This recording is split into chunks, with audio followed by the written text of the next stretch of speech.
YouTube'да көтерілуге болатын өте тез әрі жылдам тақырыптарды немесе видео форматтарды қай жерден аламыз, немесе кімнен көшіруге болады, қай жерден қарауға болады. Осының фишкалары бойынша мен сіздерге қазір айтатын боламын. Видеоны соңына дейін қараңыздар.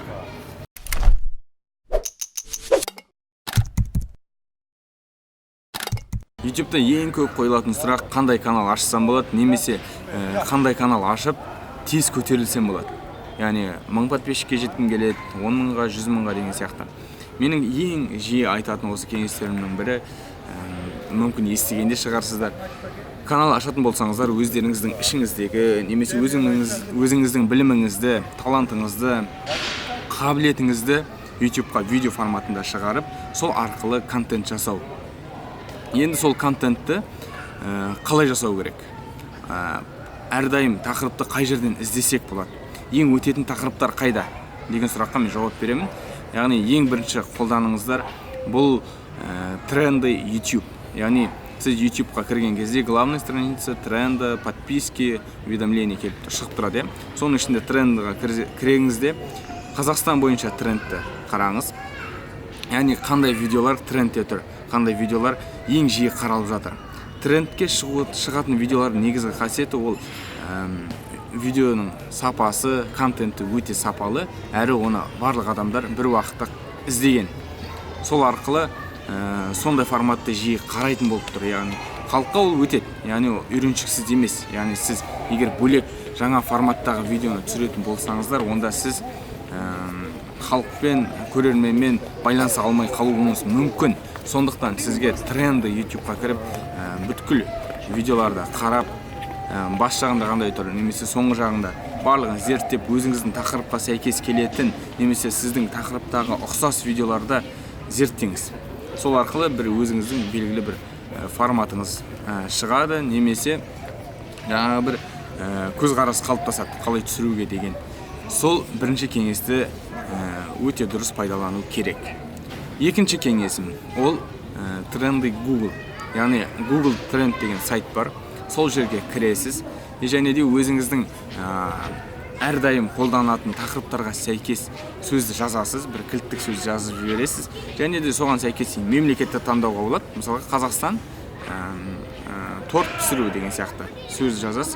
Және соған сәйкес ол жерде Қазақстан мемлекетінде соңғы бір жылда қандай видеолар, қандай сөздер жиі ізделінді, қалай көрермендер жиі жазады. Яғни торт пісіру рецепті деген сияқты сөз жазылуы мүмкін. Тап сол сөзді сіз де қолдану керексіз. Яғни сондай тақырыптарға видео түсіріп, өзіңіздің каналыңызға салсаңыз, әбден жетістікке жету, яғни көп просмотр жинауға мүмкіндігіңіз бар. Яғни ол жиналады просмотр, және де бірінен кейін біріне таралады. Сол арқылы сіз жаңа көрермендерге ие боласыз. Үшінші, формат. Қандай форматта түсірсем болады? Оған мен ең айта кететін жаңадан шығып жатқан TikTok бағдарламасы, яғни TikTok бағдарламасы мен Instagram қазір бір-бірімен жарысып келе жатыр десе де болады. Менің өзімде осы TikTokқа мүлдем кірмейтінмін. Жақында кіріп қарасам, ол жердегі енді аудитория өте аз, Instagram сияқты көп емес, кең жайылмаған, бірақ та Instagramнан ұзақ отыратын болып тұр екен. Сондықтан сіз TikTokқа кіріп, сол жердегі ең хит болып жатқан движениялар дейді, немесе бір музыкалар, тағы да басқа сондай хит болып жатқан TikToктағы видеоларға көшіріп, соларды салсаңыз болады. Мысалға, TikTokта лимит 15 секунд, немесе көбі 15 секундта видео салады, немесе 1 минутқа дейін видео салады.